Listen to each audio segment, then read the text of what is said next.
신약성경 누가복음 7장 1절로 10절에 보면은 그 예수님께 칭찬받은 백부장이 등장을 하는데, 이 칭찬받은 백부장의 믿음이 과연 어떤 믿음인가, 이것을 이제 세 가지로 한번 분석을 해서 여러분들에게 가장 중요한 그 엑기스만 여러분들에게 알려드리도록 하겠습니다. 집중해서 잘 들어보세요. 자, 첫째로 백부장의 믿음은 말씀 중심의 믿음이었다라고 하는 것입니다. 우리가 이 백부장의 믿음을 통해서 우리의 믿음을 한번 점검해보고 우리가 더욱더 말씀 중심, 기도 중심의 그 신앙생활을 해나가면 좋겠습니다. 백부장의 믿음은 말씀 중심의 믿음이었다. 이 백부장이 예수님께 말씀만 하사 내 하인을 낫게 하소서, 이 누가복음 7장 1절로 10절에 보면은 그 백부장에 대한 그 이야기가 자세히 기록이 되어 있는데, 이 백부장의 믿음이라고 하는 것은 주님께서 직접 가셔서 안수해 주지 않더라도 말씀 한마디면 기적이 일어나고, 말씀 한마디면 난치의 병인 중풍병이 낫고, 말씀 한마디면 능력이 나타날 것을 믿는 말씀의 창조적인 능력을 믿는 믿음이었다라고 하는 것입니다. 이 백부장이 참 어마어마한 귀한 믿음을 가지고 있는 사람이었는데, 말씀 한마디로 모든 게 다 가능하다라고 하는 것을 그 믿음을 통해서 나타냈던 사람이 바로 백부장이었습니다. 여러분, 오늘 여러분들의 믿음은 어떻습니까? 정말로 말씀만을 의지하는 믿음인지, 세상을 의지하지 않고 하나님의 말씀만을 의지할 때, 세상을 의지하지 않고 하나님의 말씀만을 의지할 때 주님의 능력이 나타나심을 믿으시기 바랍니다. 여러분은 어떻습니까? 창조자요 구원자이신 예수님 앞으로 나오신 적이 있습니까? 아니면 간신히 턱걸이 하듯이 교회 문턱만 넘으면서 주일날 한 번 교회 간신히 그냥 나오게 되는지. 예전에 보니까 이제 그 가족이 교회를 전부 나오는데, 그 와이프는 아주 믿음이 좋아서 열성적으로 교회 생활을 하고 믿음 생활하고 예배를 드리는데, 그 남편은 그 차를 몰고 주차장에서 그 가족을 기다리는, 그러면서 경제신문지 같은 걸 이렇게 보면서 주식 투자 어떻게 하나 뭐 이러면서 궁리하면서 그 주차장에서 기다리면서 이렇게 했던 거를 제가 본 기억이 나는데, 간신히 턱걸이 하듯이 교회 문턱만 넘는 그런 신앙, 이것은 이제 아무런 의미가 없습니다. 나를 지으시고 나를 창조하신 분, 나의 병을 치료하시고 나의 환경을 치료하시고 내 삶을 바꾸기 위해서 나의 삶의 장에 찾아오신 이 창조주 하나님께서 바로 지금 여러분에게 이렇게 말씀하십니다. 내게로 오라, 내게로 오라. 내 문제를 가지고 내게로 오라. 여러분들의 문제가 무엇입니까? 주님께서 반드시 믿음의 기도를 응답해 주실 것을 믿습니다. 자, 두 번째로 이 백부장의 믿음은 인격적인 믿음이었다. 인격적인 믿음이었다. 이 백부장의 사랑하는 종이 병들었다고 성경은 말하고 있습니다. 여기서 사용된 이 백부장의 사랑하는 종이라고 하는 말이 헬라어로는 이제 둘로스인데요. 둘로스. 여러분 잘 아시죠? 둘로스란 말. 이 둘로스라는 게 노예라는 뜻이에요. 성경에 기록됐던 이 로마 시대의 그 종이라고 하는 것은 법적으로 소나 말과 같이 이 법적인 권리가 없습니다. 그 사람들은 병든 사람을 백부장의 종이라고 말했는데, 백부장은 예수님이 문 앞에 왔다는 말을 듣고 사람을 보내서 말씀만 하사 내 하인을 낫게 하소서, 이렇게 말하고 있습니다. 놀랍습니다. 이 백부장은 사람들 앞에서 자신의 종을 노예라고 말하지 않았고 하인이라고 불렀다는 거예요. 하인. 그러니까 이 백부장은 종을 노예처럼 부리지 않았습니다. 자신의 종들을 도구로 생각하지 않고 자신과 똑같이 아파하고 울고 웃는 사람, 이 인격체로 대했다는 거예요. 인격체로 대했다. 그래서 백부장은 자신의 노예를 사랑으로 따뜻하게 보살펴 주었습니다. 그리고 유대 민족을 사랑했습니다.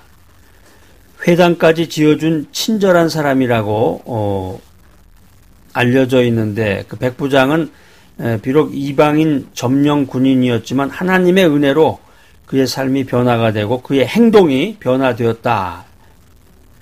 이렇게 성경은 우리들에게 교훈해주고 있습니다. 여러분들은 어떻습니까? 여러분들 주위에 있는 사람들을 어떻게 대하고 있나요?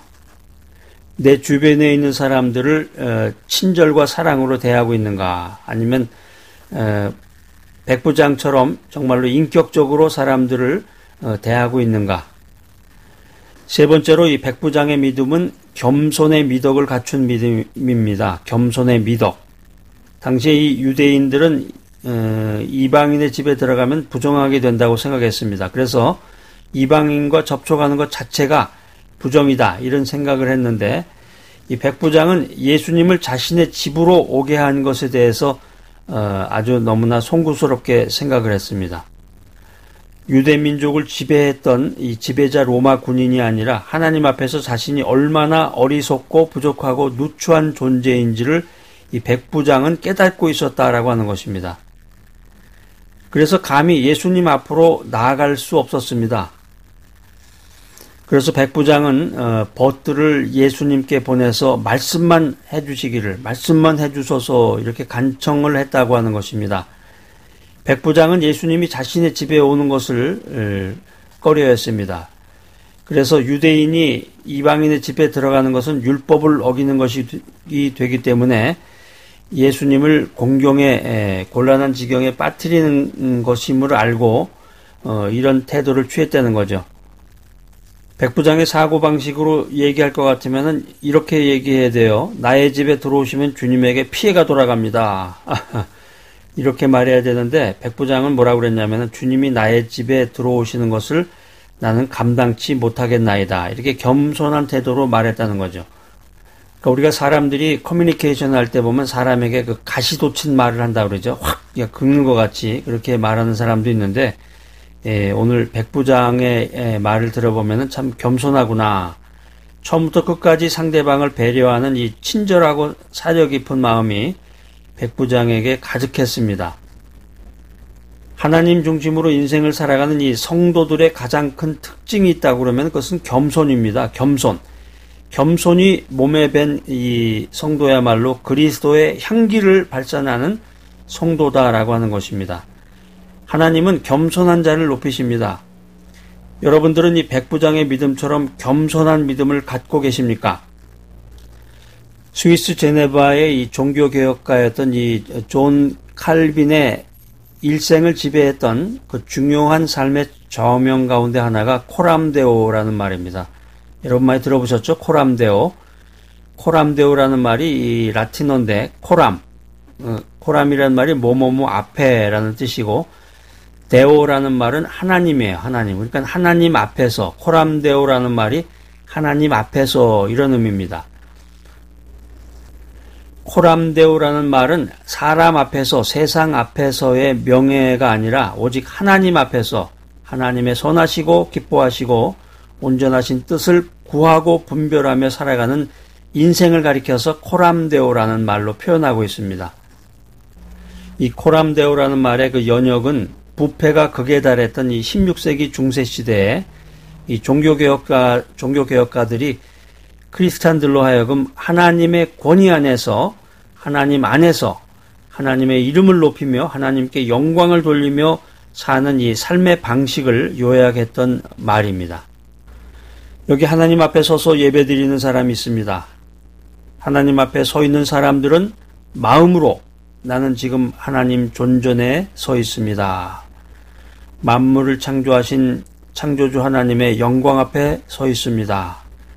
전능자요 지존자이신 그분 앞에 서 있습니다. 이런 고백을 할 것입니다. 우리가 이 사실을 참으로 겸손한 마음으로 믿는다면 우리들의 그 예배의 태도가 얼마나 달라지겠습니까? 무엇이 우리로 하여금 이 세상을 이기게 할 수 있겠습니까, 여러분? 무엇이 우리로 하여금 삶의 고통과 절망과 질병으로부터 이기게 할 수 있겠습니까? 부패가 극에 달했던 이 16세기 중세 시대에 이 종교개혁가들은 다섯 가지 개혁의 슬로건을 내세웠습니다. 솔라 스크립투라, 오직 말씀으로. 솔리 피데, 오직 믿음으로, 솔라 그라티아, 오직 은혜로, 솔루스 크리스토스, 오직 그리스도로, 솔리데오 글로리아, 솔리데오 글로리아, 오직 하나님께 영광을. 주님을 사랑하시는 여러분, 이 위대한 생각들이 오직 예수 그리스도에 대한 겸손한 믿음이 출발점이 된다는 것을 잊지 마시기 바랍니다.